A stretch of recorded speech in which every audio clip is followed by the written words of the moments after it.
Welcome back mga katambalan, mga hot topic and issue pag-usapan natin. Update po tayo kay Barbie Fortesa at kay David Licauco na kung saan nga po ay nag-post itong si Barbie ng matcha sa kanyang social media account. Maging yung video nila ni Miss Eugene Domingo para po sa nalalapit na pagpapalabas ng Kontrabida Academy na ipapalabas nga po sa Netflix sa September 11. Samantalang sa post naman ng kaibigan at stylist ni Barbie Fortesa, makikita nga po na may endorsement shoot itong si Barbie na ipinost naman ni Janra.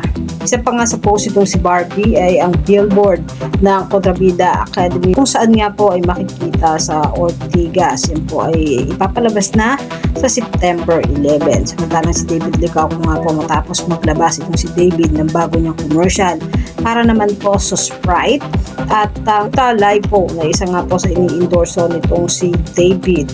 Ang iba't ibang flavor nga po ng Buta Lipo at ang latest nga po ni David ngayon ay ang Vitamilk Philippines. Si David at Barbie naman po ay magkakasama para po sa kanilang Vitamilk Philippines na kung saan ay brand ambassador nga itong si David at Barbie. Ito nga po ay sa September 8. Nakalagay dito, join the special viewing on September 8.